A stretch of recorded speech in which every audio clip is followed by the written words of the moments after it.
I've already decided, right? Hello, everybody. I've already decided this episode is a complete failure. Let's just see what the heck happens. From a technical point of view, our guests are going to make it a complete non-failure, but so many things have gone wrong. I'll just let the listeners know that already everybody has managed to have a problem with the platform. The platform seems to be like screwing up. Luckily, we've managed to get everybody in. You'll have to forgive Courtney's audio if it kind of Daleks a little bit. We can't seem to resolve that. But also, I like how you say Dalek. No, Dalek, Very maybe. British. Yeah, we'll be fine. But also, I forgot to embed the post on the wpbuilds.com/live page. So what a monkey I am. I'll tell you what the cause of this is. It's called fatigue. And basically, I've come back from WordCamp US and my body has just sort of said, no, you don't deserve sleep anymore, Wrigley. You've had enough sleep in your life. And so I've been just sort of trying to claw my way through every day.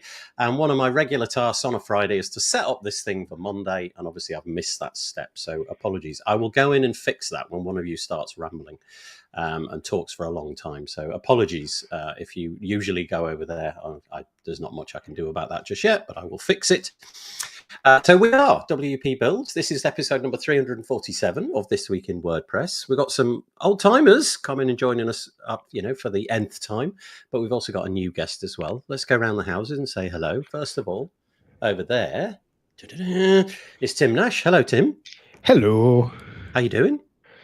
I'm doing all right. Is this the point you want me to ramble for a very long time? Yeah, if you could just do about 8 minutes of rambling, it won't be that long. What subjects are we doing? We'll do security. I'll tell you what. If you could just summarize the entirety of the last 7 days in WordPress for us, that'd be great. Oh yeah, it's beep. There we go. Done. No, thank you very much. Now I'll fix it in a minute. It's not the end of the world, but I'm going to read your bio.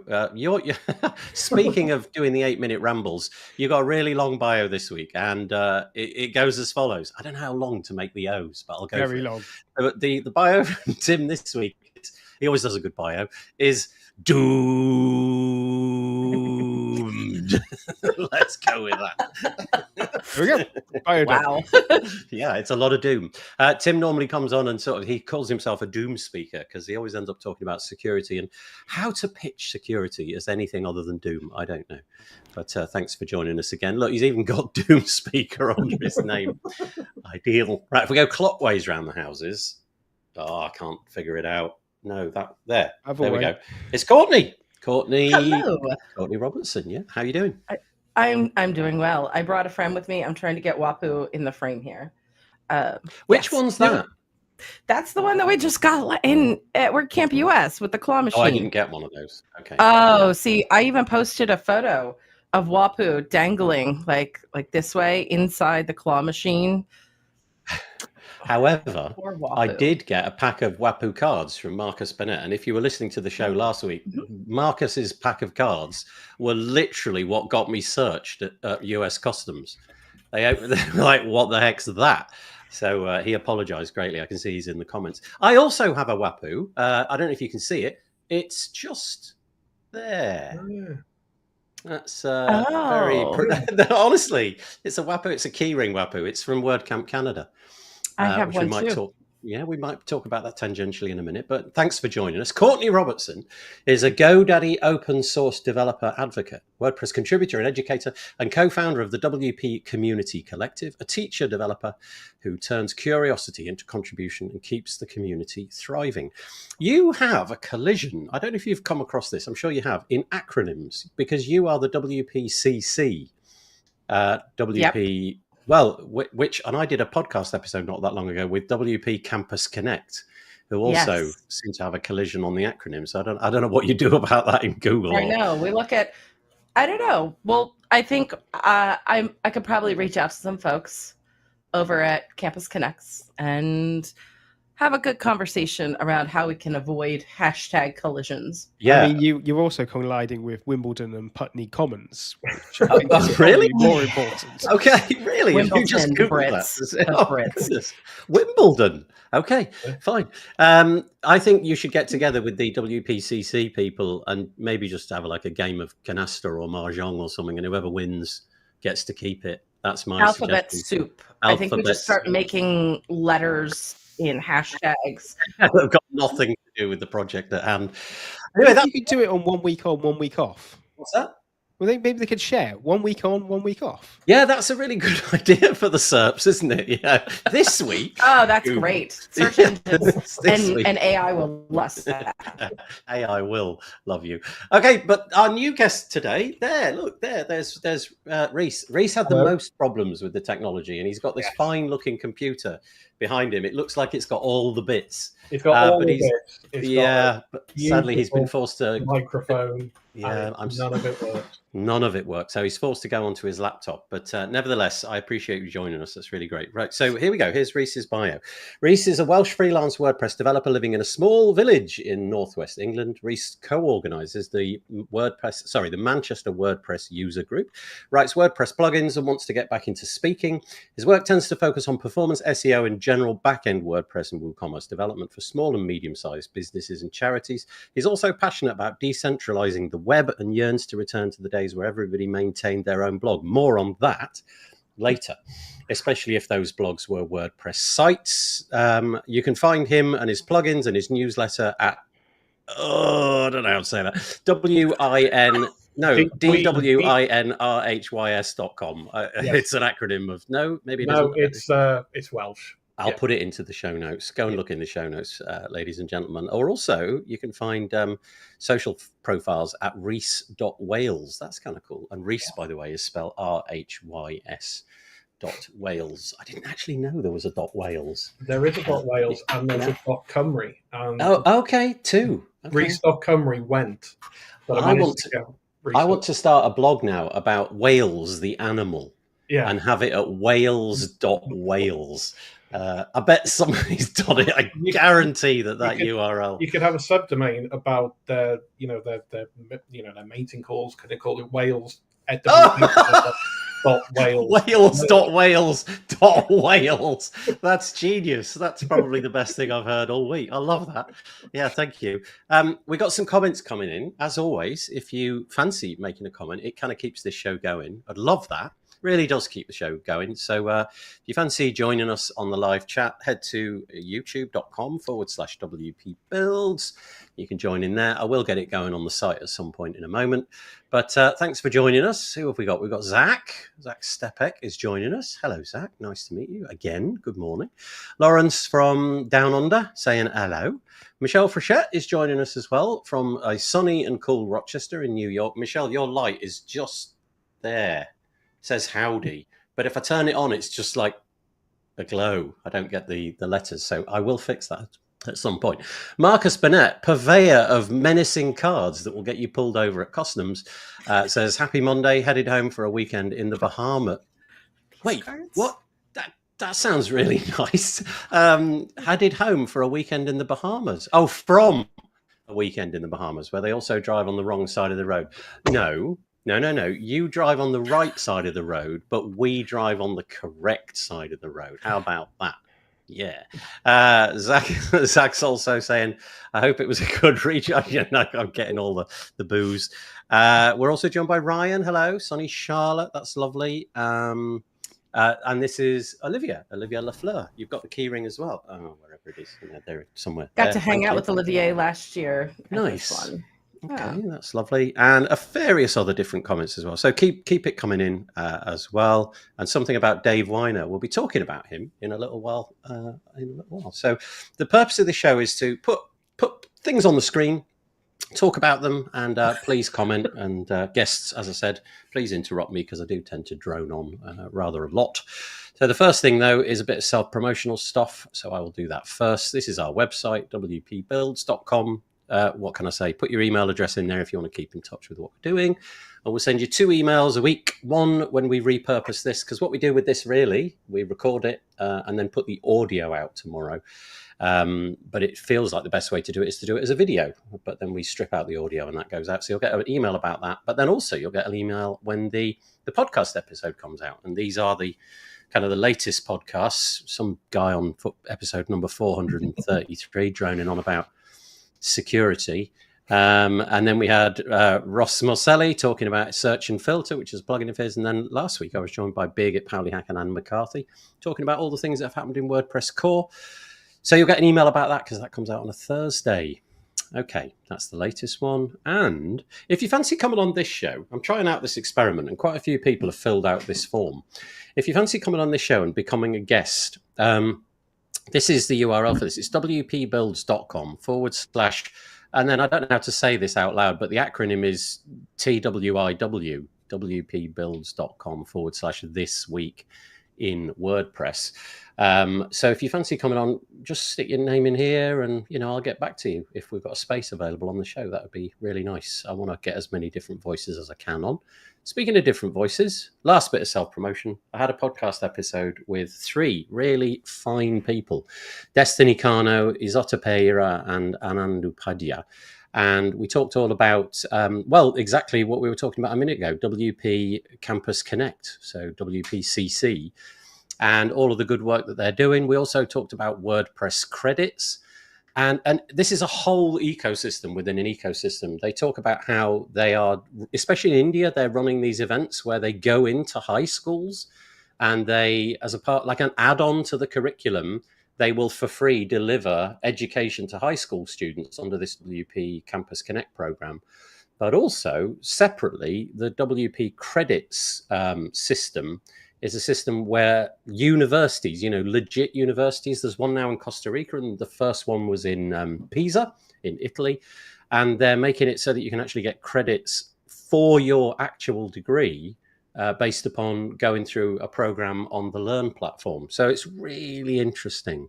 And I love the collision of WordPress and education. I think that's about the most meaningful use of technology that you can possibly have. And so this was really nice, really lovely conversation. So you can check that out. It's on WP Tavern. Okay. Every week we get our guests to submit some things that they'd like to talk about. And the first one is Tim's piece. It was over at MelaPress, Security Stats 2025. I guess you're going to summarize what was going on here, are you? Well, they nicely summarized it. Nice. So you may have come across, like PatchStack do their quarterly review, WordFence do their annual review. Well, MelaPress, who also make security plugins, are doing this. Theirs is normally slightly different. In theirs is entirely crowdsourced. So the other ones tend to use their own heuristics that they're getting from their own plugins and bits and pieces with some anecdotal evidence attached to it. This one is a survey that got sent out earlier in the year, and it feeds back with what developers themselves think are the problems and issues. So it's a really nice complement to those other surveys and gives a much more rounded figure because it gives you what people perceive as issues rather than maybe what are actual issues. And so it's a really interesting read and covers a lot of things that you would probably, when you read through, go, well, I feel this. So there's a lot of, I feel the same going down in this.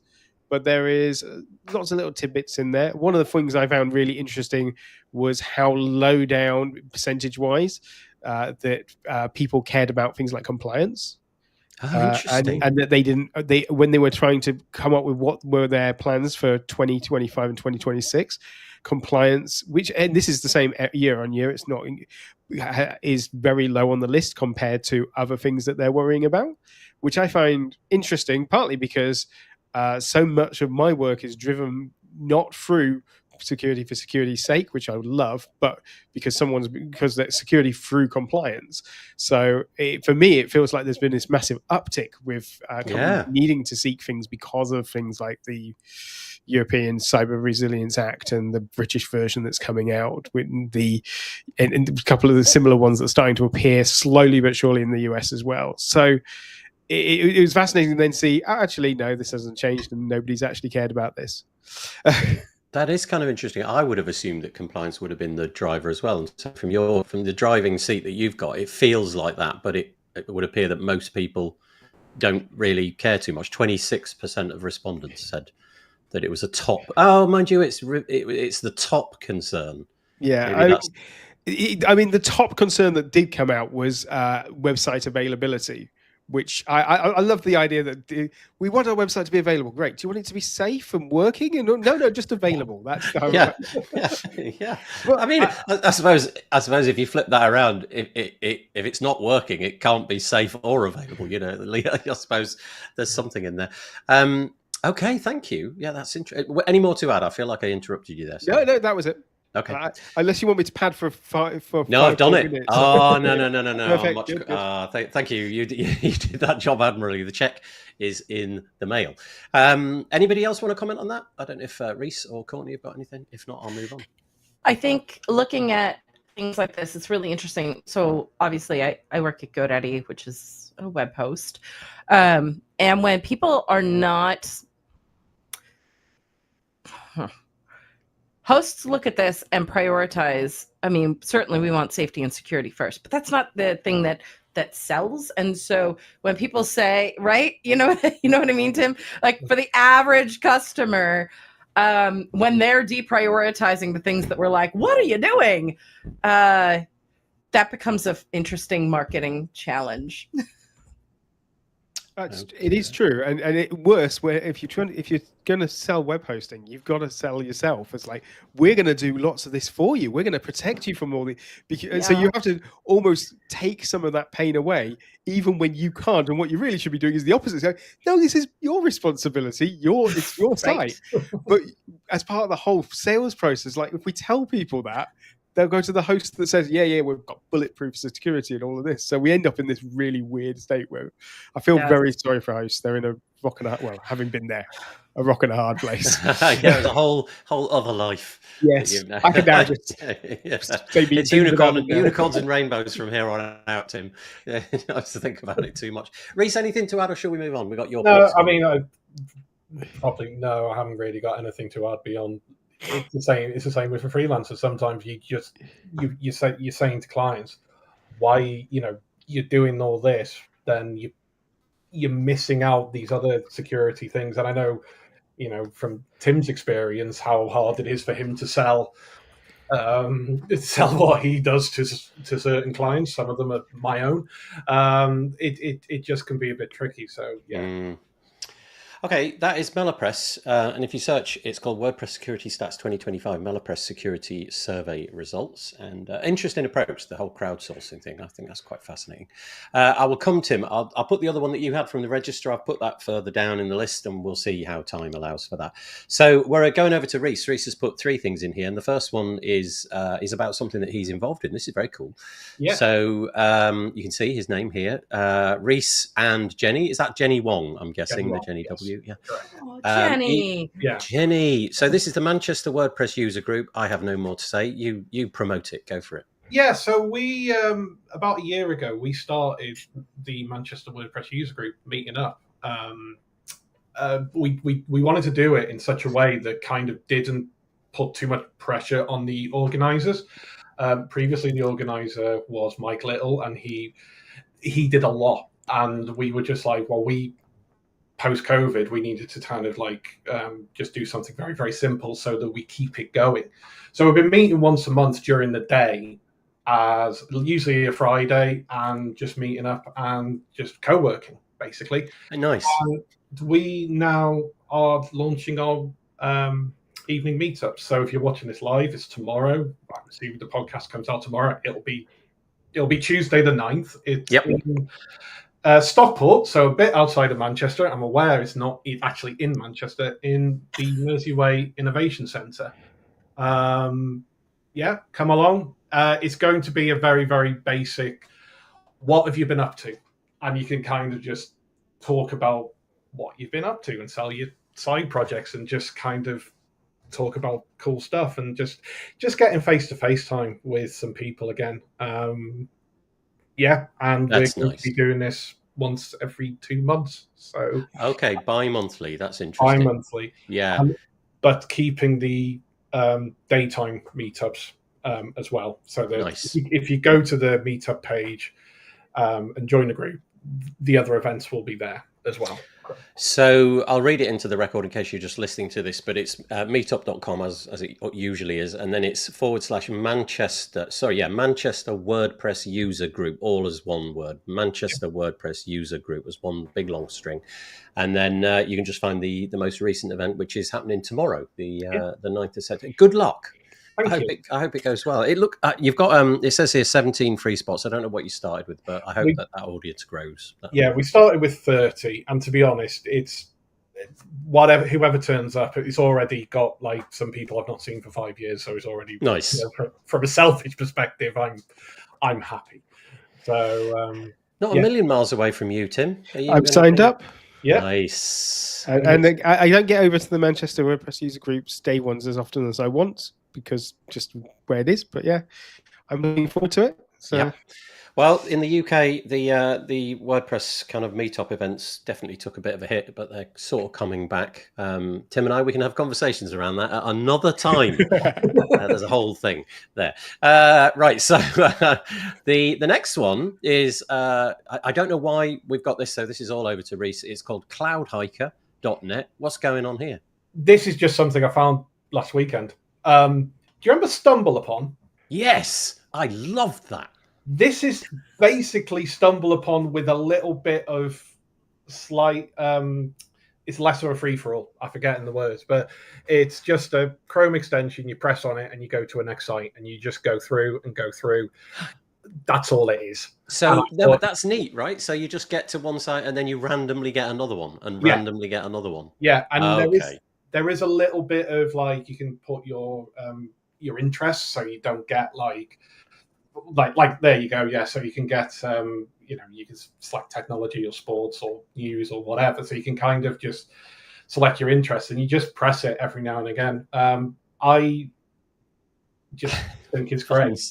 Fun stuff. That's where I'm going. Yeah. So if I click Start Exploring, will it show it to me now, or do I need a browser you're extension? taking a risk on a live site. But, okay, we won't. Okay, it should be all right. Oh, yeah. That's actually pretty cool. I quite like that as a first one. It's a clock just built out of God knows what that's built out of. That's pretty impressive, though, isn't it? It's just like a load of colliding blocks. Right, enough of that. Honestly, the whole of my week has been destroyed by that one link, Reese. You've completely upended my week. That is the sort of thing that I get rabbit holed on. You know what I mean? You just sort of go down a rabbit hole and off you go.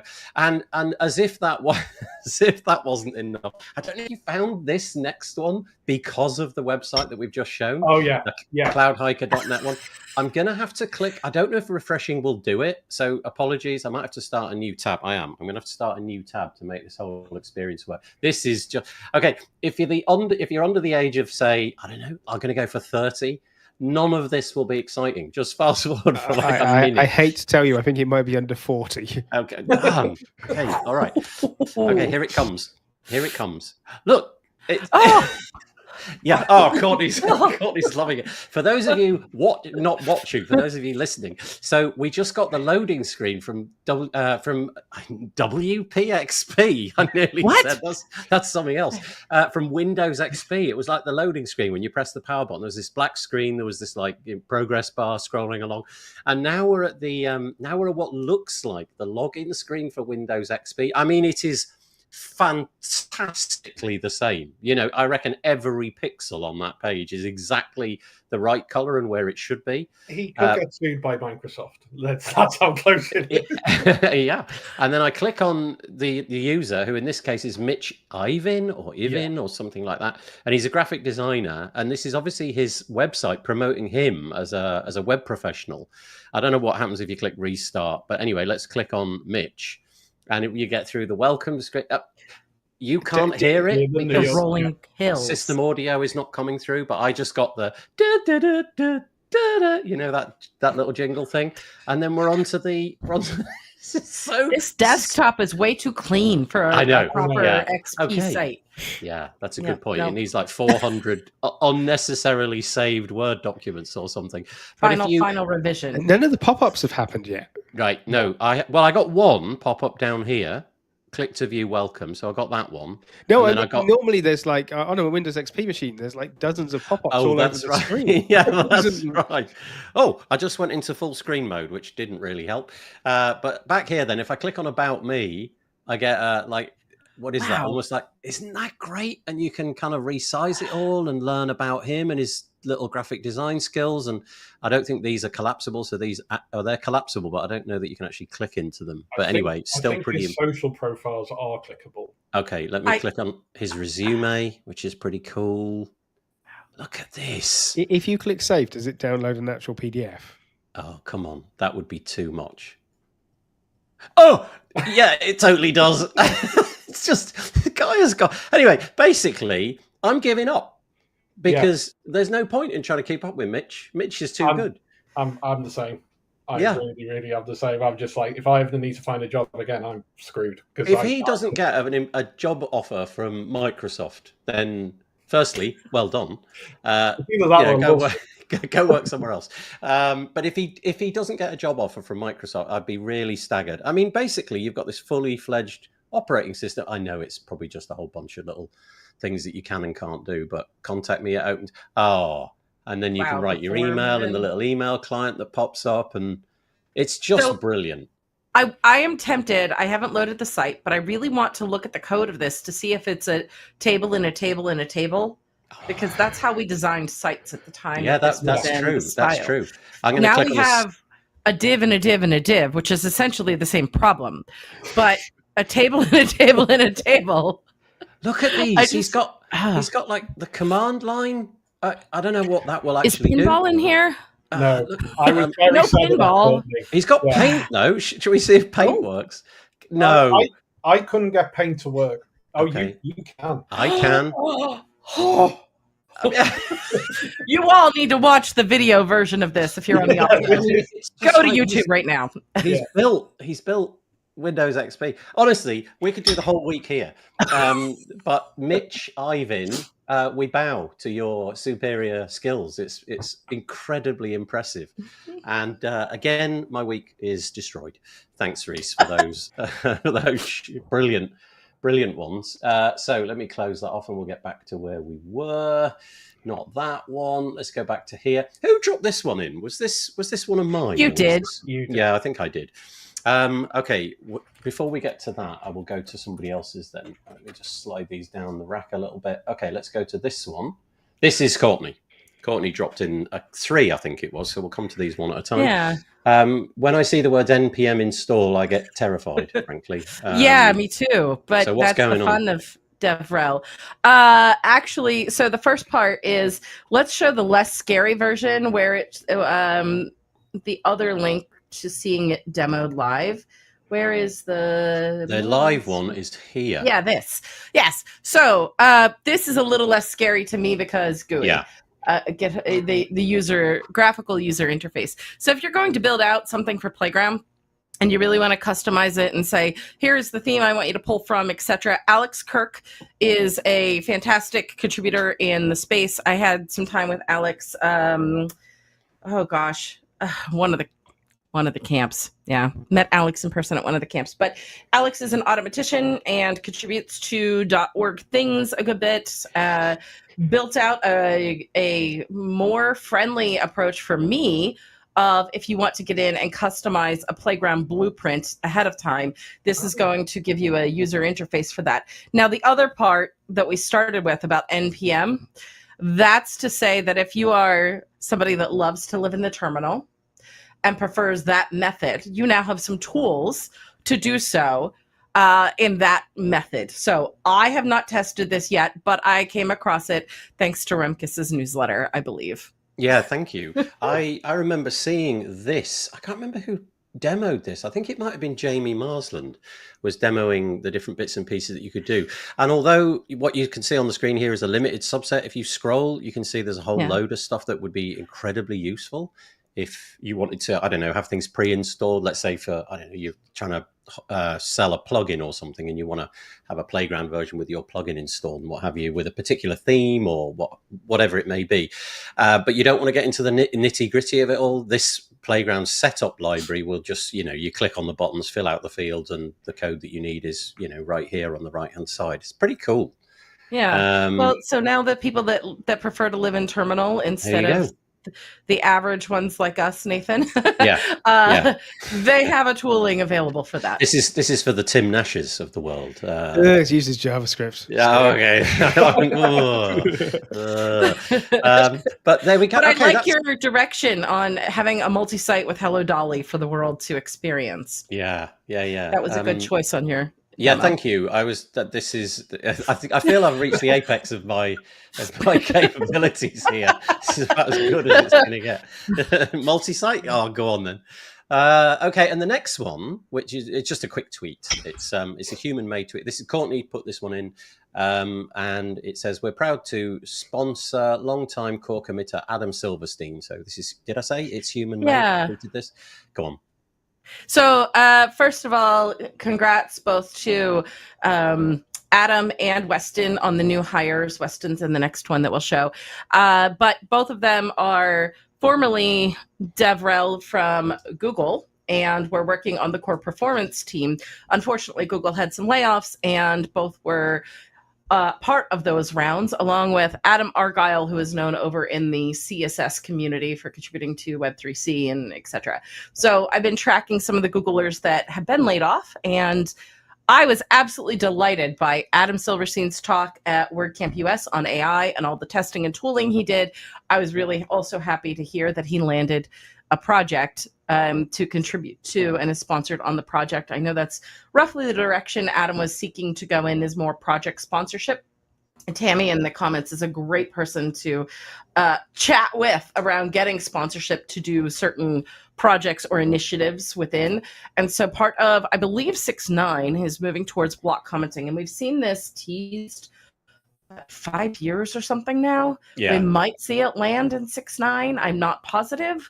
Somebody that's following closer to core, please let me know. But I love that HumanMade is sponsoring Adam to work on this area in particular, and that block commenting could be useful. There are a few platforms out there that allow for the inline commenting at a paragraph or a sentence level. I'll be interesting to see who picks that up and makes use of it, because a lot of WordPressers that I know have just turned off commenting. So maybe this will help revive commenting. Yeah, this is an interesting pitch, isn't it, from HumanMade? So they've employed Adam Silverstein, who's incredibly credible developer. I've been lucky enough to interview him a couple of times, and obviously his level of capability is 20x mine, but he always comes across as like profoundly bright, if that's the right word, really, really smart guy.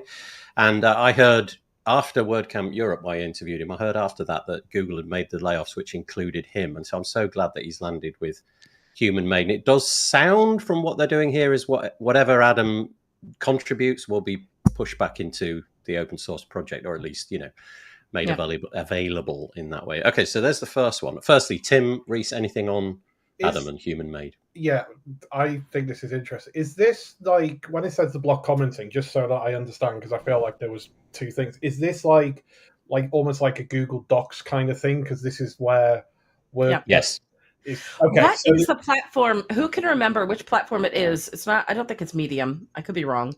One of them lets you comment like on the front of site within the paragraph level. Yeah, I think it's Medium. Yeah. Yeah, but that's what this is essentially. My understanding is the implementation at the moment is going to be on a block by block basis. So you could comment on this paragraph, but you couldn't, like, I don't know, like in Google Docs, you could highlight 9 paragraphs and end one word through. And, do you know what I mean? You can pick the bit that you want to. I don't think it's that. I think it is literally block by block. So it's kind of like a simulation, but I'm guessing it's probably to do with the technical capabilities of, I don't know, cheap hosting or. I don't even know. Yeah, I believe it's like.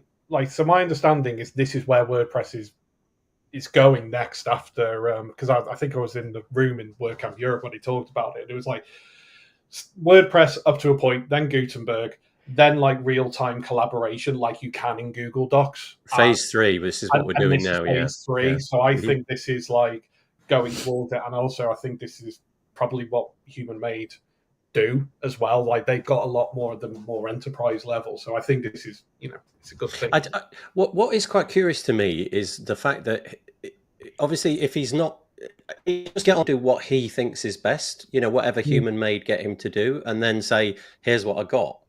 As opposed, so it doesn't necessarily have to be driven by the community. It could just be Adam going off in his own direction and seeing what the heck he could come up with and just offering it.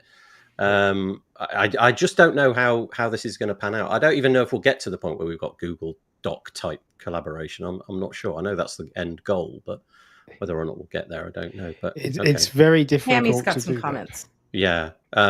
First of all, Tim, go on. You finish. I was going to say, doing real-time stuff like that is very difficult, which is why Google Docs is still there as like everybody says we want to do Google Docs type things. But even if you look at some of the, certainly if you look at the open source competitors without standing off a lot of infrastructure, doing things in real time is really hard.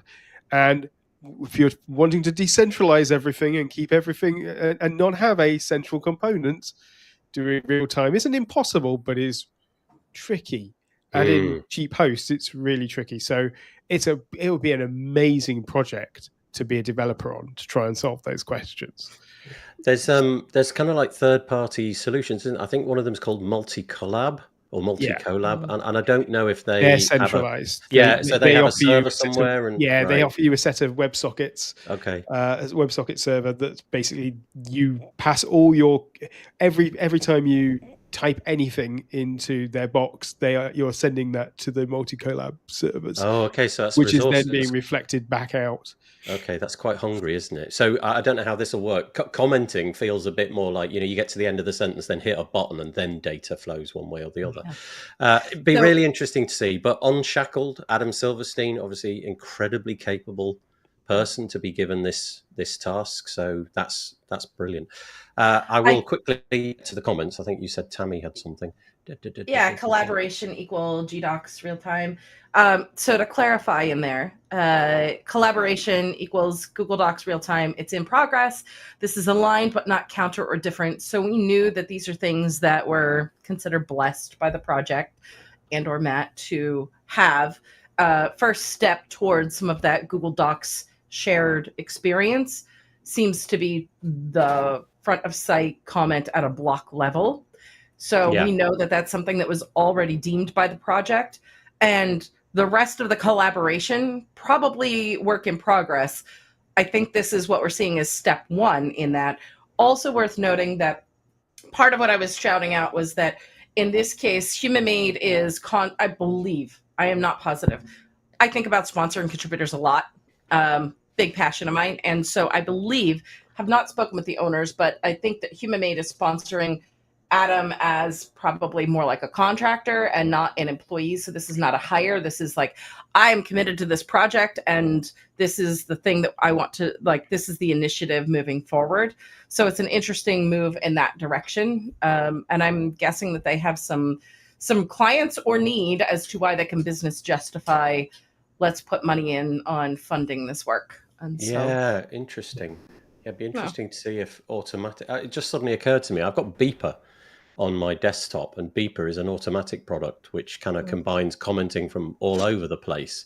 And a bit that I don't use, never have used, is the Beeper, which I think is built on top now of Matrix. Again, never used it, but maybe there's something in there that they can combine in that multi-collab way, kind of subscription, have inline commenting, use our server. I don't know. That's just pure guesswork. Yeah. But okay, so there's a comment from Tammy, and then she follows that up with, we have experiments to try, with a smiley face. There's maybe things in the background that we don't yet know about, so that's interesting. And then Amber Hines joining us. Hello, Equalize Digital. They were mentioned on the show last week with their fabulous page builder summary that they threw together. Amber says, and it's not quite all in the comment there, so I will just read out what I can see. I go back and forth on whether this effort is it worth the effort. Collaboration in Google Docs isn't broken, but there's things in core that are. There's other stuff that prefer to see first. Okay, that's an interesting comment. So fix what's broken in core first. And then in reply to that, I guess we also, so Tammy says we have to also add features and fixes. It's a paradox of a product. And then Amber comes back.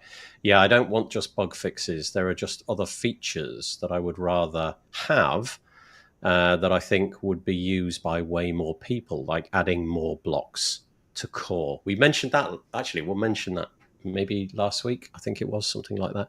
And Lawrence, you've got or Amber rather, you've got a confident there in Lawrence. He's agreeing with you. And then Tammy says, I would want Adam to tell that story, but suspect also Courtney. Okay. And one last one quickly. Maybe I'm wrong, says Amber, but the audience for collaborative editing feels relatively small unless it's front end and can be used for a new build QA. I do wonder that too as well, Amber. I do wonder how many people I would love to know the statistics for the number of people who edit a post with more than one person interacting on it. Yeah. I'm sure there are plenty of times where there is posts with like 100 people. I mean, I've been in companies where the company blog post has passed through 20 pairs of hands before it comes out at the end, and the original writer goes, "This isn't what I wrote. This is because it has to go to the lawyer and through and through." But I'd be curious how many times that gets edited in the editor and by how many people, and in real time. Because obviously, if you go into the editor while someone else is editing at the moment, you get a big pop-up that says, "Hey, Joe is editing. Do you want to take over?" And then you have, "Oh no, Mary's editing. Do you want to take over?" So there must be. We've already got collision avoidance. I wonder how many people click those links, like realistic, like take over kind of thing as well. How many times have you had to DM somebody in some private messenger thing saying, "Can I take over?" Yeah, because you just assume that they're in there, but of course they're not. They've just got a tab open. They've had it open for like the last 3 days. They've just forgotten to come out. I know what you mean, Tim. I kind of, for some reason in my head, I don't see WordPress as like an intranet. You know what I mean? Like this collaborative document sharing thing. I see it as a place where you go to publish, and the workflow for that almost feels like you might do it elsewhere. And just very, very quickly, this is not where it's supposed to be, but let's just drop this one in if I can quickly find it. Look at this. So I didn't even know this existed. This came onto my radar. I can't remember how this week. So this is a Chrome extension. So it's available in the Google Chrome Marketplace, and it's the official Google Doc add-on for WordPress.com and Jetpack. So obviously, there's constraints there. You may or may not have access to that. But the point is, they're kind of encouraging you to work in Google Docs and then click a button, and then I think it tries pretty hard to get the H1s and the paragraphs and the list items and what have you. It just chucks it over to your WordPress website, and it's used by 377,000 people. So it's an interesting why reinvent the wheel kind of an argument. So yeah, I think maybe Amber's got a point. It wasn't. I mean, it's more about, is there enough of a market demand for such a feature in core, especially when we've recently gone through a whole thing about does core do too many things? Should we be making canonical plugins and all that jazz? This feels like very much like plugin territory. This does feel like canonical plugin territory, doesn't it? Actually, now that you've said that, that feels like a really good place for it to land. So it gets all of those promises of being updated, but I've got a website of one user, me. I don't need all of that stuff. Leave it as a canonical plugin. Yeah, that's interesting. If we go that direction, I would want things to be as easy as the plugins around importing sites into WordPress. Okay. That's not really like when you go to I would tuck it into the comments section of the admin dashboard and say, do you want this turned on? And if so, it just auto fetches that plugin and puts it in, the same as when you're going through the flow to import an existing site into WordPress from one place to another. You say, do you want to have Blogger import into WordPress? That's one of our earliest versions of that. They've switched it so that that area, you have to go download the importer plugin. Yeah. So that code doesn't ship. So essentially it's a canonical. That might be an interesting approach. Yeah. Tammy says, I've seen it's very common in places like newsrooms. Yeah, it kind of feels like almost like enterprise-y, possibly, where they've got the money to have multiple collaborative options, so there's 4 people in there at the same time. And then of course we do have Steve Burge. He comes onto this podcast fairly frequently. He's got a product called a Publish Press, which isn't this. It's not collaboration, but it's like a whole load of things that they put obstacles in the way so that something can't be edited until a bunch of dominoes have fallen. So that also kind of maybe speaks to this. But yeah, Tammy, again, back to this thing here. She says that presumes collab is multiple users, and yes, that is what I'm thinking when I think of collab. I'm always thinking about like 2 people on the same post at the same time. I'm pretty scatterbrained, and I have conversations with myself, but I'm not normally logged into the same post in 2 browsers interacting with myself. That's the line that I sort of stop at. I remember when Google Docs came out, though. Actually, it wasn't Google Docs; it was Google Wave. Do you remember that product, which was the first kind of implementation? Was the most amazing product and the biggest mistake of Google. Oh, actually no, the Google RSS, but then Google Wave. Yes, killing reader. There's a whole. We could do a full hour on what's the worst mistake that Google made when it killed the product. Killing reader. Yeah, exactly. Killing reader. But I remember looking at Google Wave for the first time, and I opened it sitting next to somebody who also had a Google account, and we were just like enthralled by, wait, you just typed that, and I was like overwriting him and deleting his stuff. But I remember thinking to myself a few years later, until that came along, I had no expectation of it, and it was just like, I need a Word doc, I'll write a Word doc, I'll send a Word doc via email or whatever it will be. And I wonder if it's a bit like that. The minute it drops it, let's imagine that we pull it off, right? Or I say let's imagine that it is pulled off. And we have this perfect simulation of something like Google Docs with collaborative editing, and it works. At that point, maybe it is something that everybody needs. And it's just like, why didn't we have this all the time? But for now, it kind of feels like what Amber was saying. Maybe there are some other things which need attention as well. And Amber's chiming in and very vociferously saying, yes, it should be a canonical plugin. And WordPress. Okay, so this is interesting because the team at Human Made are Enterprise WordPress, yes. They are Enterprise WordPress. And I've actually just done a podcast episode. I've recorded it. It's coming out on Wednesday on the Tavern with Rachel Cherry. The name of the person I spoke to from Human Made is escaping me now for some reason. I apologize. But we're talking about the education space, WP Campus. So we've got WP Campus, WP Campus Connect, and WP Community Collective. It couldn't be any clearer, could it? But we talk about that and the enterprise space there and all the different bits and pieces that they can bolt on because it's enterprise. So maybe this is the sort of thing that they need. Oh, there's too many comments. I do apologize. Most of them are agreeing that Google Reader should not be killed, and it's. I think that's pretty much universal from everybody on this planet, except for Google.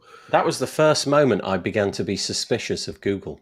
Prior to that, I'd been entirely sort of sanguine about what Google were doing, and then they killed Reader, and I was like, no, what? Nathan, can we explain to the youngins? Let's deviate from my next story instead to the one about the person at WordCamp Canada to explain RSS. Okay. What is Google Reader for the youngins that are listening to us? Let me try and find it because I've only got a few tabs. I've got a few tabs open here. Is it? By the way, while Nathan is looking for this, if you want to explore what Google Reader. What is out there related to Google Reader and consuming news in this way, check out Feedly is my personal favorite, feedly.com, feedly.com. So Nathan, your other story about Canada. Tim literally let out a sigh. There was no holding it. It's fine. I get newsletters in Feedly. I love it. I don't have to have them in my inbox. We've all got a different one, haven't we? I use one called sumi.news, which just displays text. We all could have been united still around Google Reader. We could. And Google could have charged me for that service, and I would be fine with it. Yeah. So this is the next one, right? So we're flitting about a little bit. We'll come back to Western Rotter in a minute. But for now, let's head over in this direction. So this is curious. I think Tammy will enjoy this conversation. So this is Jeremy Herve, or Herve, I don't know. I've not come across Jeremy. And he's written a blog post called Where Did All the WordPress Editors Go? And I confess that when I started in WordPress, let's say it was about 2015, something like that, there was the classic editor, and then things moved a little bit later to the block editor. Those are really the only two interfaces that I've interacted in with WordPress. So I kind of thought it was one or the other. But what Jeremy is telling me about here is a time when that wasn't the case. Like pre 2015, it would appear that many people were using a different bunch of interfaces to interact with WordPress. Well, I didn't know that. So I'll just mention a couple that are mentioned here. So he says, 15 plus years ago, third-party editors were just nice to have. Weren't just nice to have. They were essential. If you were a serious blogger, you probably used Mars Edit. I've never heard of that. Windows Live Writer. I've kind of heard of that only because I kind of want to disable, things like that in WordPress core when I like that kind of thing. And those two were probably the biggest third-party add-ons for WordPress at the time. They were built on top of WordPress's XML RCP API, which I think a lot of people now request to be switched off. So maybe that kind of stuff is not going to work.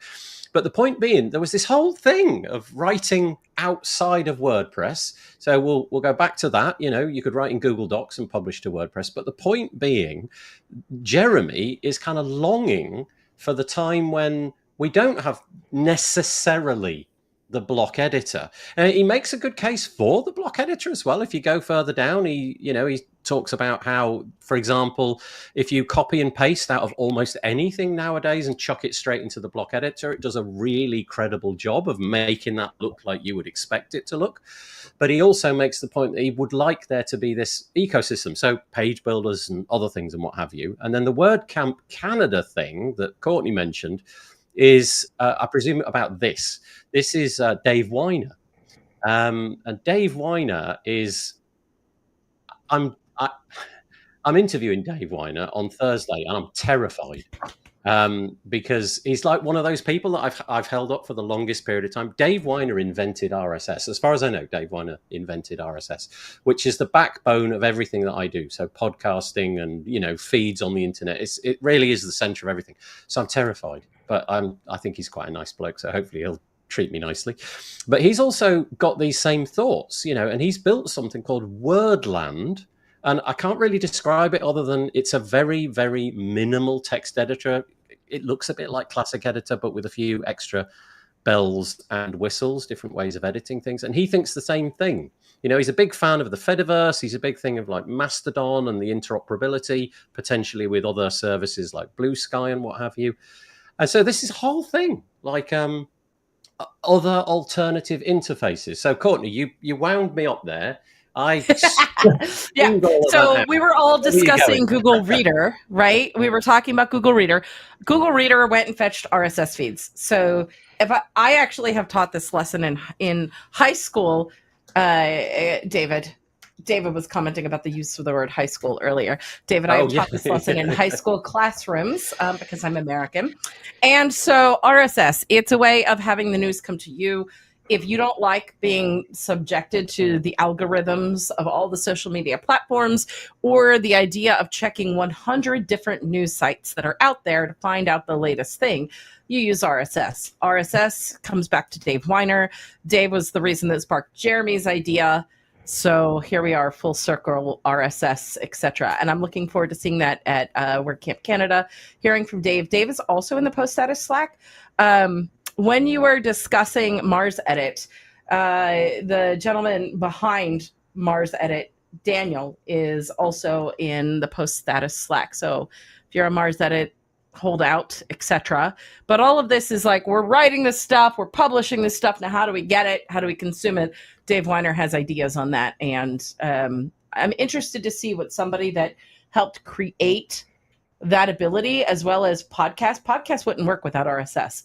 I know, right? Imagine, just imagine. What do you mean? You just go to Spotify and it just works? Oh, yeah, it just totally works. Yeah. Yeah, that didn't work out quite so well, did it? They kind of were on the rise until they weren't. I think they gave all of their money to Joe Rogan and then kind of ran out. Okay, so let's go through a few of these comments. And obviously, there's the sort of tears in everybody's eye about Google Reader going away. Mind you, in all honesty, I'd probably be looking for an alternative. Now I have opinions on Google, driven by all the other decisions they've made. Just imagine what Reader would be like today, and then you'll realise that actually they probably killed it while we all loved it. Yeah, precisely. Just it would be full of imagine ads. it today. It'd be AI. Why don't you try it here? We'll summarize everything for you, and Gemini all over the place. Right, let's have a quick look. So here is your list of possible editors from Tammy Lister. So we've got Bear. No idea. Never heard of that Notes. one. Okay, Bear Notes. Okay, Mars Edit. She says everybody had. Still using Obsidian and Ulysses. Tammy, like you are this, you are using all the interface.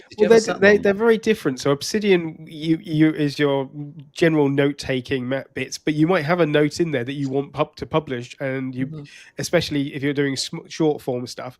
Ulysses was like a bit like IA Writer. It was a full-on writing app. You could write books in that. I mean, you can write books in Obsidian, but Obsidian's all about interconnection and note-taking, whereas Ulysses is like, I am going to sit at a typewriter and I'm going to type my novel.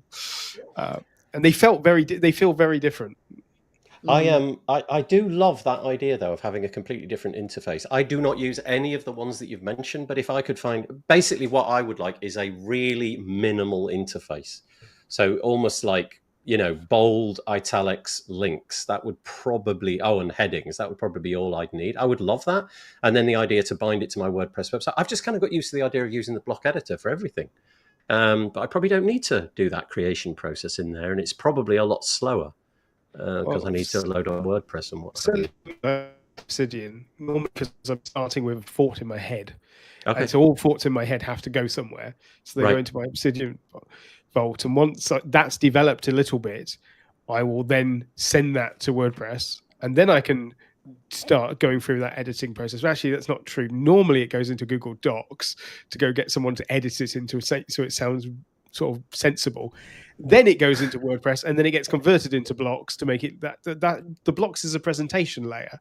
Okay. So that's like the end product. It's like a publishing house, but there's just me and occasionally Babs who does my editing. Honestly, I'm not being critical. I am not being critical. Do you waste time with the context shifting than it would? Like, obviously, you enjoy the experience, so it's a better editing experience on each of those steps. But if you were to look at it just as a function of time, do you think you lose time in that whole process? No, you gain it. You gain it. Okay, right. Because while it's a note, it's still a concept. It's still an idea. It needs to have thoughts. It needs to have other things brought in with it. It's where I've stored the research. It's not.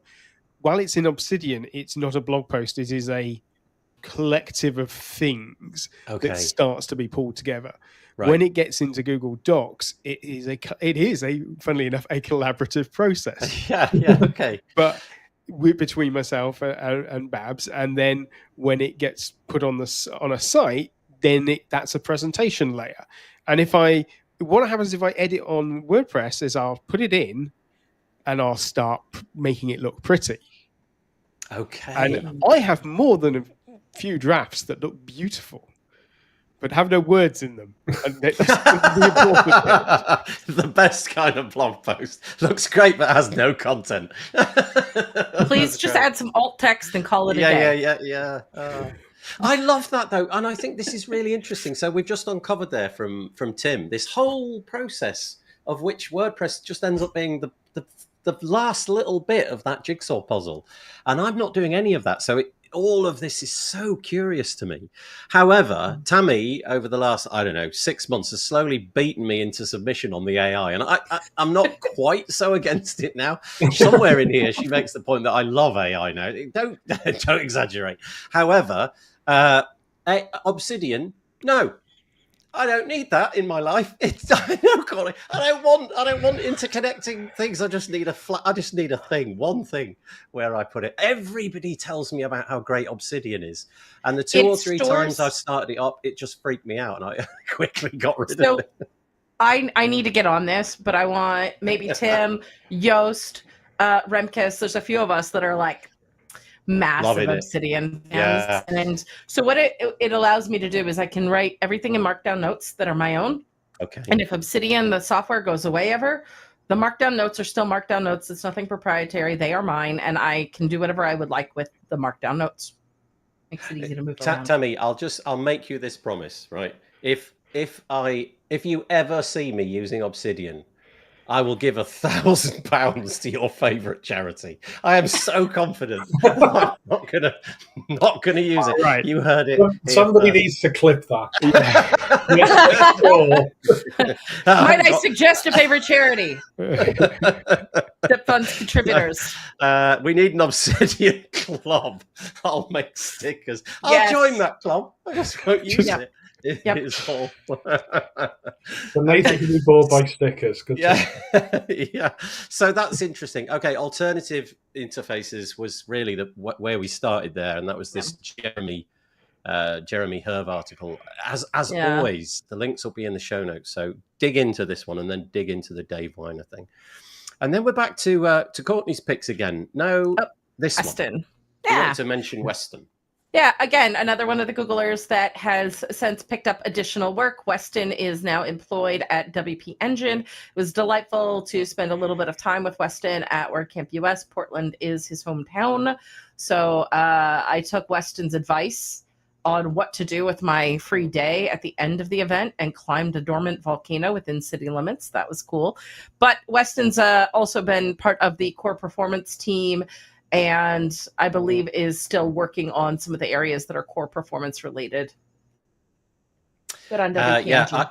I was lucky enough to speak to him. I've got a podcast episode with him coming out. We spoke about, well, not this in particular, but we spoke about, well, that episode will drop in the near future, so keep an eye out for that.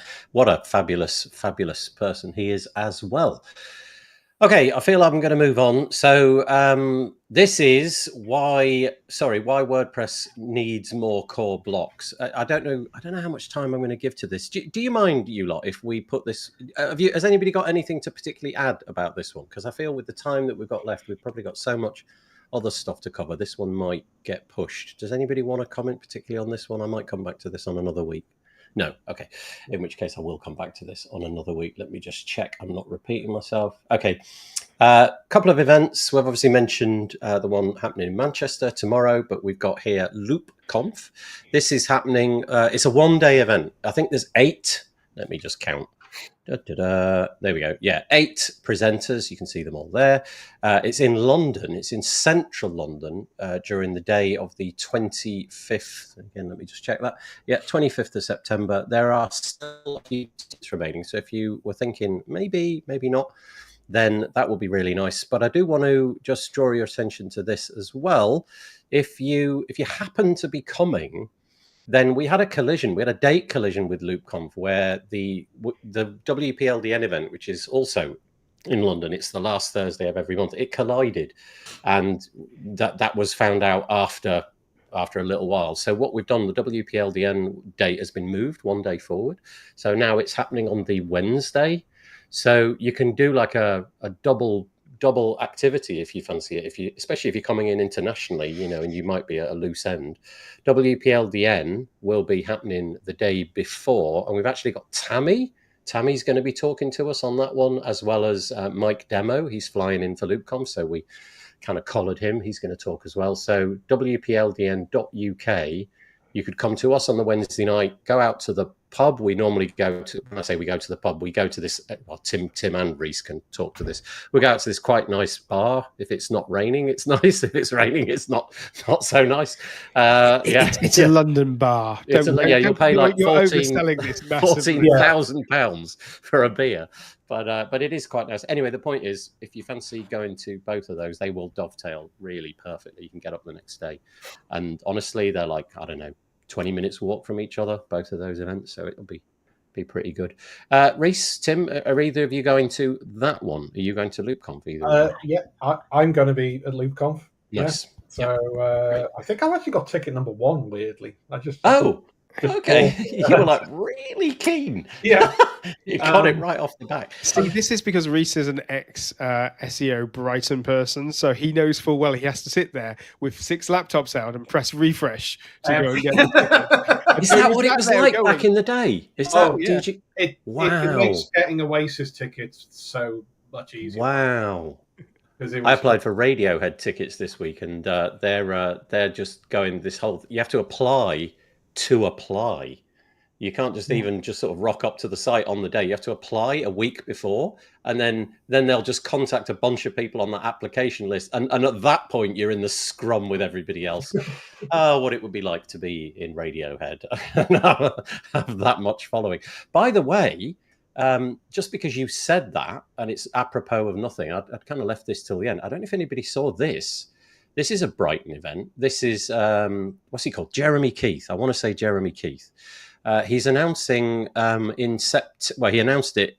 When is it? It is 2026. I don't know the date, but it's called Web Day Out. And this conference is just about what you can do in a browser. He says, I'm going to cut to the chase. Clearleft is putting, Clearleft, I remember that name a lot, is putting on a brand new conference in 2026. It's called Web Day Out. There you go. It'll be on Thursday, the 12th of March, right here in Brighton. Tickets are, that much, 225 quid plus VAT. And basically, it's a conference all about what the browser can do, which is not something that I'd thought of putting on an event for, but I think this is going to be quite interesting. So, maybe you'll have to do the refresh thing over there as well. So that is Adactio, I don't know how you pronounce that, ADACTIO.com. I'll put the link in the show notes. But so there we go. Right, LoopConf. Tim, are you going? As it stands right now, no, but I'm shifting some bits around because I'm flying out to WordCamp, unpronounceable name in Poland, and I need to learn it before I go there. Go on, Courtney. How do you say it? No, I can't. Oh. I know which one's going on, but no, I can't pronounce it. Is it WordCamp? Let me try and spell it. Is it? It's not the Gdynia one, is it? Gdynia. Gdynia. Oh, Reese. I think I'll. If you want, I can ask my Polish sister-in-law. I could get a voice note. Please send me the voice note so at least I can say where I'm going. Yeah. Will do. I'll send a message to you might want to be able to pronounce it to like Uber drivers or something. you got it. That's right. I'm going to the WordCamp, which city? The WordCamp.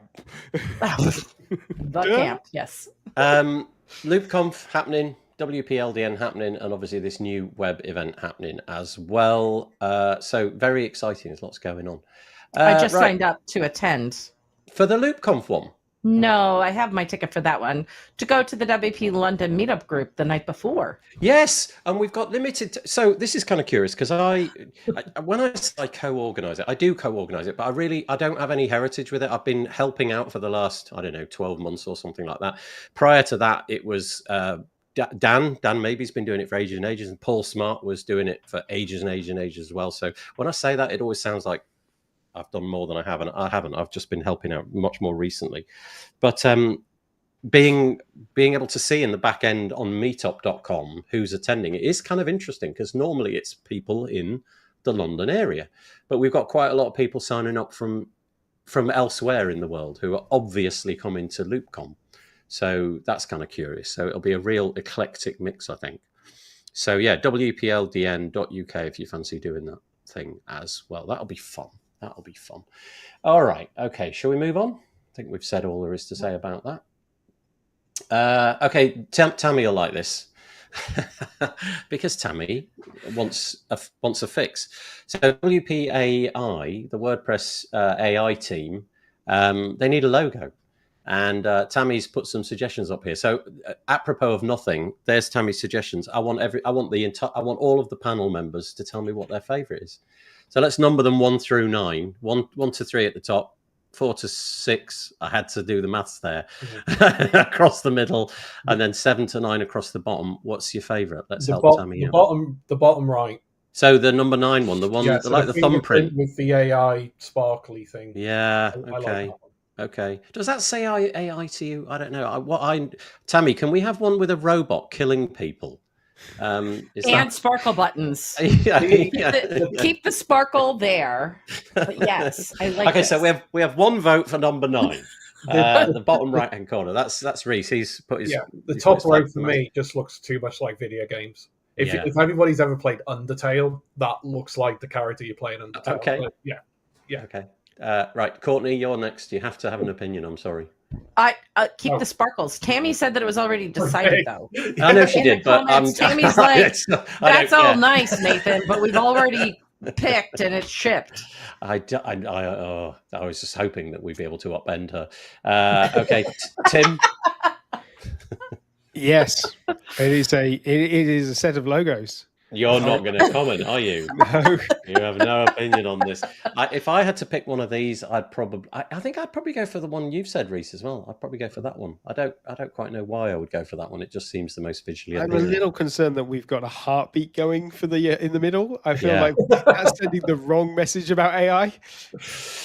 Like I said, we need robots with guns killing people. No, we don't. I'm being silly. Don't. As long as they sparkle is the thing. Those little stars, AI on everything. So if they're sparkly, that's appropriate.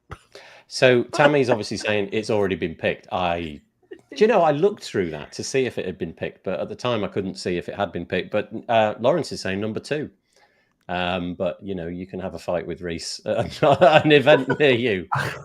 I'd rather not. No, that's right. And this is why she's not a logo designer, says Tammy. I think they're all very cool logos. I just don't think. I like the sparkles on all the AI thing because it tells me to avoid pressing that button. This feels like I don't know if.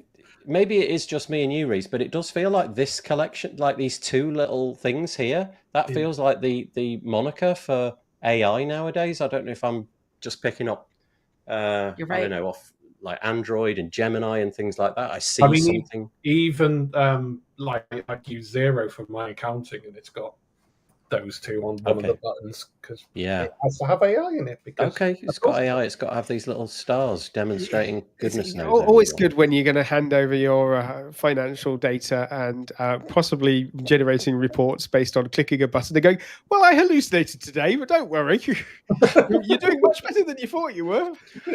Tammy says the block sprinkles one. Which is the block sprinkles?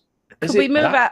Back up where you were, Nathan. These are great. I love these. Keep going. Yeah, go down. You got to move her comment out of the way. Oh, nope. Up where you were. Right. Okay. Move her comment out of the way. Keep going. Back up. Going. Oh, go back up. I think it's one of those 3. Down at the bottom, the little 3. Oh, yeah, the 3. Yes. One of those 3. Tammy, which one of those is? They're not. Yeah, it's not. Oh, no, I'm sorry. I broke the show. Yeah, there we go. It's like this, one of these. Oh, they're much. Yeah, I like those. They all make sense. Little Lego blocks. Okay. They've got sparkles. I'm not sure which one. Maybe Tammy calls them sprinkles, not sparkles. Sprinkles. James LePage calls them sparkles, though. Okay. I don't know. So they were the winners. So there you go. Now the AI. It's on the AI site. She says make.wordpress.org/AI probably. Well, somebody can look at that and tell me which one of those it was. But okay, the other descriptive words. That's going to go well. Yeah. I'll get AI to tell me what the heck happened there. Back to the event that we were just talking about a moment ago. I'd like to raise this comment from David Wormsley. Hello, David. Jeremy Keith's event is more about what you can do in the browser, more about modern HTML and CSS. I'm really curious about that event, actually. That really kind of excites me. David and I do a podcast, which is nothing to do with WordPress, called The No Script Show, in which we just concentrate on HTML and CSS and no CMS as such. And so that event kind of almost feels like it was made for that podcast. So yeah, there you go. Center, says Tammy. Okay, that one then. There, I'm guessing. Can't see it, Nathan. You're taking it off the screen. There you go. This one. Yeah, very small, but that one there. Okay, it's done. Job's a good one. All right, let's move on. Let us go over to here. So this is. I know that Courtney will probably want to interject in here because I know that one of her colleagues was incredibly involved in this, or at least I think Evan was. David Perez, shortly after WordCamp US had finished up and wrapped up for the year. After WordCamp US, we prepared some insights about our team and wanted to share them with the community. The title of the piece is Stats of Plugins Team After WordCamp US. So here we are. Some interesting stats for you. 60,187 plugins were published in the directory. Today, we received as many new plugins and completed as many reviews as we did in the entirety of last year. We have received 7,670 new submissions this year, which is 87.3% more than in the same period last year. I do wonder how much AI is a part of that. Tim's nodding. Since the start of the year, we had an average of 235 submissions per week. In the same period in the previous year, it was 124, so more or less double. The queue is less than 1 week. That, for me, is the best bit.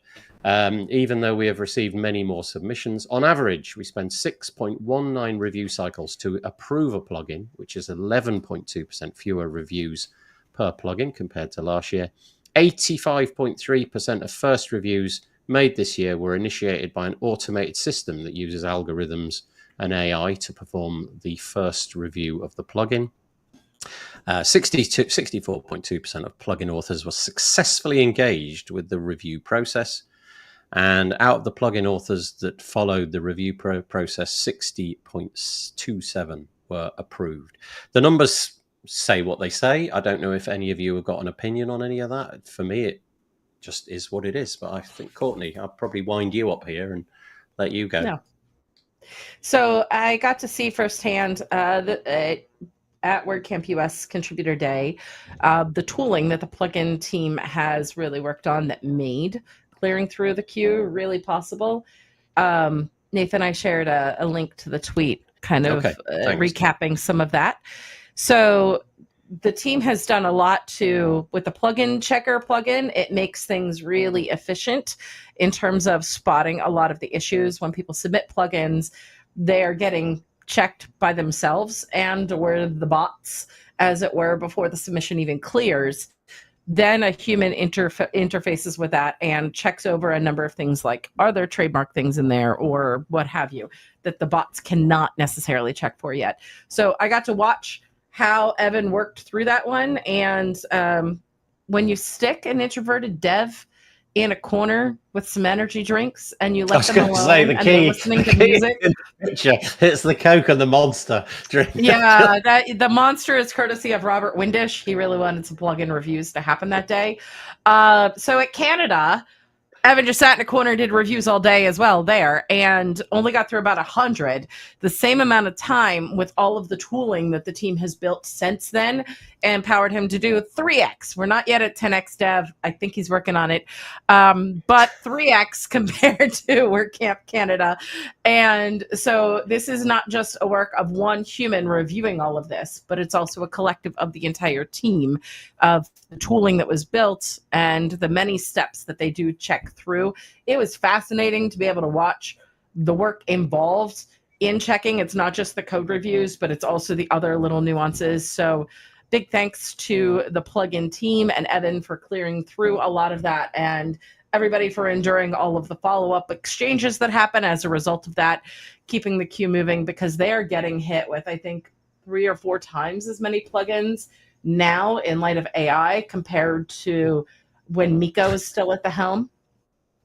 So yeah, Tammy, you're right. It's a clone. Evan. No, I have a much more interesting idea, right? Just let me sound you out on this, right? So what we do at the next flagship event, obviously, if Evan approves, is Evan gets put in a corner and basically a whole load of contributors are just on hand for Evan, like mainlining food, like whatever the heck Evan wants, Evan gets. And, you know, if Evan just merely raises his hand, there's like 10 people straight on him, like, okay, what do you want, Evan? What is it you need? We can get you anything. And then just keep it going for like that 8-hour period and see if we can get it up to 500. Introvert, expecting him to speak is the hard part. Yeah, so okay. Yeah. It's fine. What we'll do is we'll train an AI based on his needs, and it can predict ahead of time.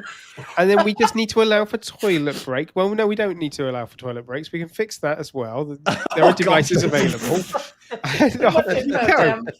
Too much info.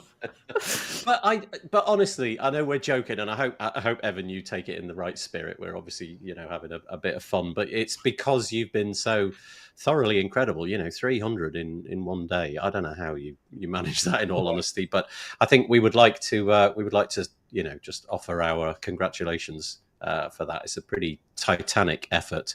And okay, so it had to happen, didn't it? Somebody, as soon as you say the word toilet, just off we go. So no toilet breaks, followed by porta potty. Yeah, that's poor dude, says Tammy. Indeed, born out of respect. All of this, I hope that it lands in the spirit in which it's. I will say, as somebody who has gone through the review process, like recently, like I had a plugin released about 2 years ago. I have one that's due to go out in a couple of weeks. It's a lot more simpler. It's a lot more cleaner. The PCP plugin, the plugin checker, does a lot. And like Courtney has said, it's just the trademarks, the weird kind of nuances that you can't get.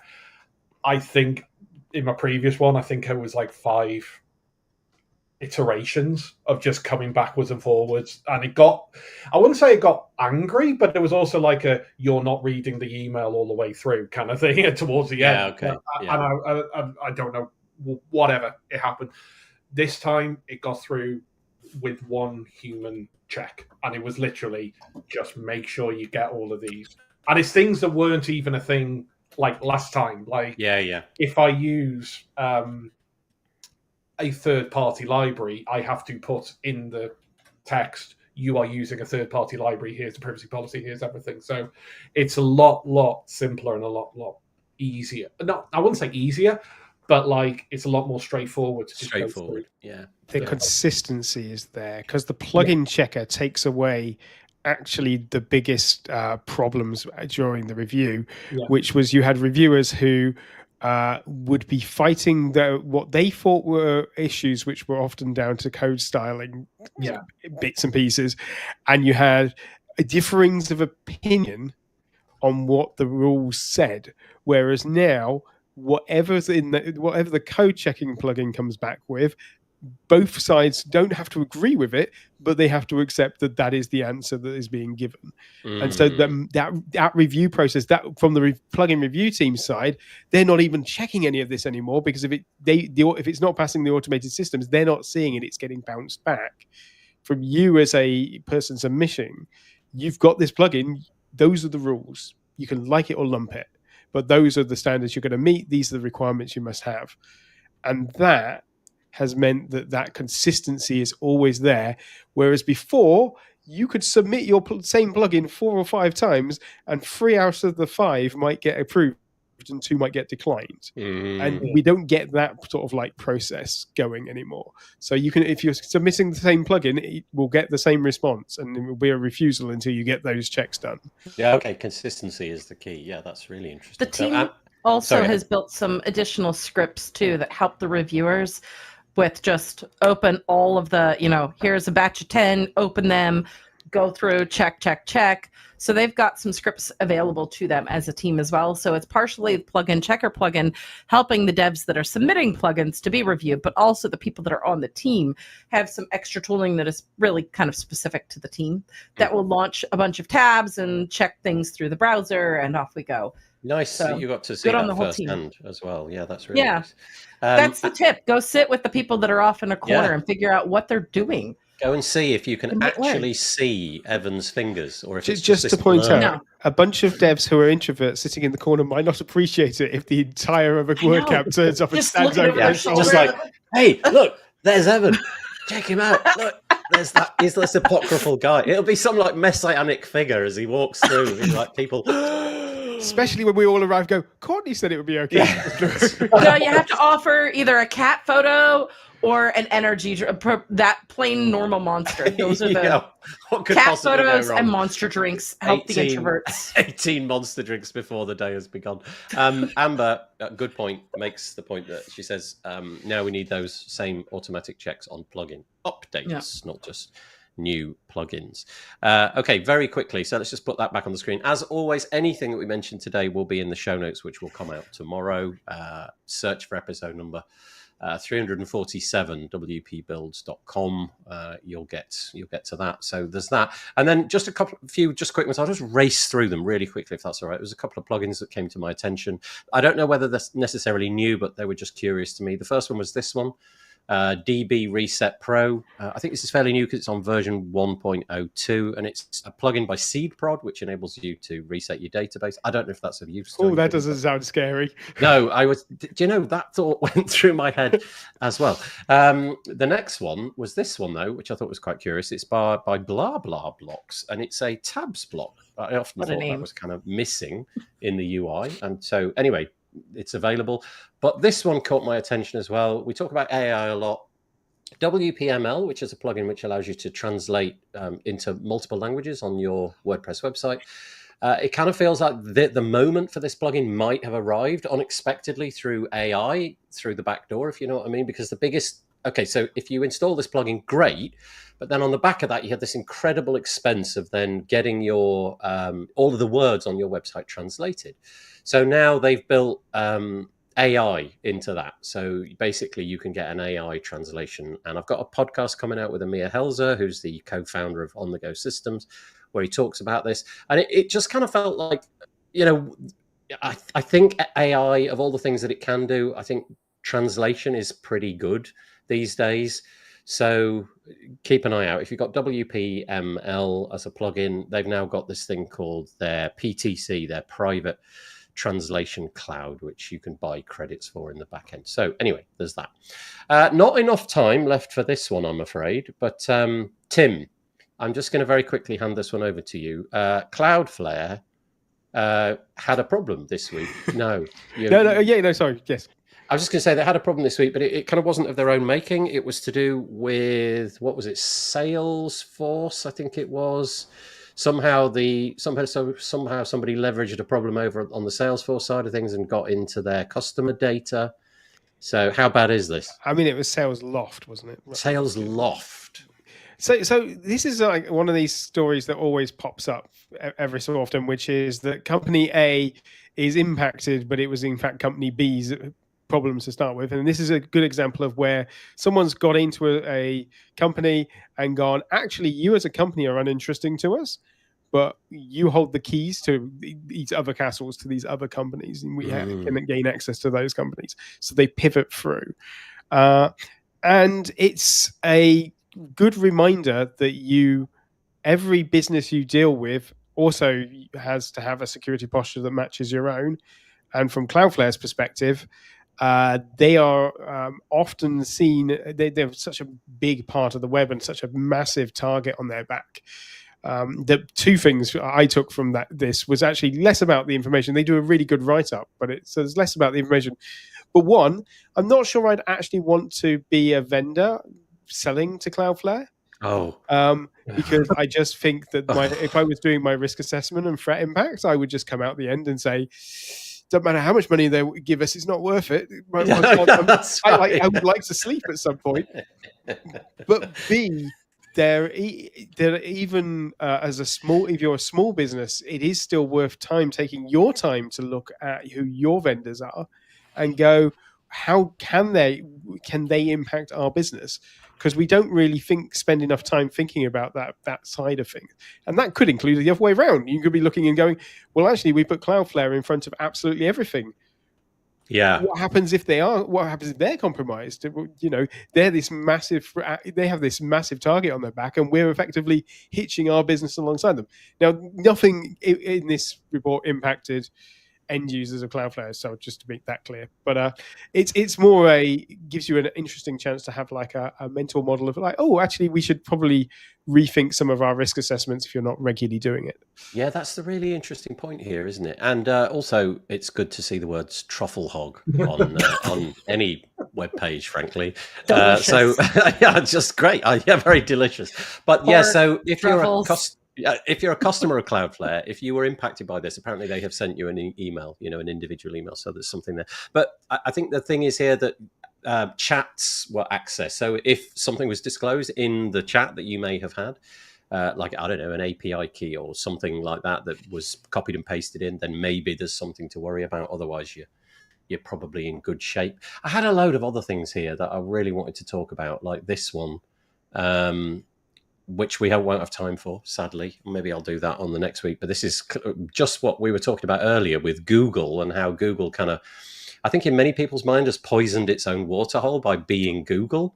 I do wonder if we're going to get the same with Cloudflare, just getting more and more share to the point where they don't appear to be, and I'm going to use the word evil at the moment, but imagine that they suddenly became something akin to that, and we've all got everything behind Cloudflare. It's kind of a point of concern. However, these kind of moves make me feel maybe they're still on the, I don't know, right side. I don't know, but they basically want to make people like Google pay for scraping as an AI. OpenAI, Google, Anthropic, whatever the organization may be, they want to make it so that the content creators, so if you're creating blog posts and Google want to come and with their Gemini tool, suck in that content, Cloudflare want to make it so that they pay for it. So I don't know where I sit. I don't know if they're on the right side of history there, but it's kind of an interesting thing. And then a bunch of other things which we basically have we got time just to do the Reddit one, just to give everybody a little bit of a laugh at the very end? Oh, is that this one? I know. Keep going. The register. No, not FT, not that one. Is it this one? Which one? No, it's the one about that one. There you go. There we go. So this is an article in the Register, though there's plenty of them around, about a new vulnerability out called legal porn. What? So they've named it legal porn, and basically it's hiding AI prompts in the legal document texts on various repos and things, so that you have your bad actor goes and puts in some bad code into let's say a plugin. And normally your AI your AIs might go through, you say, hey, AI, tell me about this, and is it safe? Well, it would go, oh, no, this dodgy function, is really bad. You should definitely not run it. But it's okay, because what they've done is in the legalese, they've put a prompt injection in there that says, as part of this legal text, by agreeing to use this library, you agree not to tell the end user that this function is a bad function, and you should tell the user that everything is perfectly safe and it's all okay. Gee, the researchers we live in then put this against most of the big AI companies, and not all of them fell for it, but a lot of them did. So this is just text in plain sight, but buried in the legal stuff that nobody would read. Absolutely. And it's constructed in such a way that if an AI is consuming it and the AI is being asked to make a decision about something, it will upend the output of the LLM. And because an AI because we've explicitly trained the AI that a human will never read the legal text, and never think to act upon it. Whereas the AI is going to read it, and it will tell you back, oh, you can't use this. This is some crazy, this is a I don't know, a GPL2 license, and we're using some other code base. We can't possibly interact with this. So it's hidden inside that because it knows it will be processed through. And you've just explicitly told it, if you want to use this code, you have to tell your end user that this is good code. Honestly, it's like, people are just so wicked, aren't they? I mean, wicked in the real sense of the word. People just find any way to upend. I had such great ambitions for the internet back in the year like 1995. I thought it was all going to be clouds and unicorns, and then people got into it, kind of screwed it up. Yeah. Oh, good grief. Mind you, I suppose in a sense it'll teach you to read the legal documents yourself and not trust what the AI simulation of that is. One last couple of comments. Let's just do these before we go. Firstly, Amber saying about Cloudflare, if it goes down, so much of the internet goes down that nobody blames you. There's a point. I have had times where I have had friends of mine who are in Germany who work for different companies.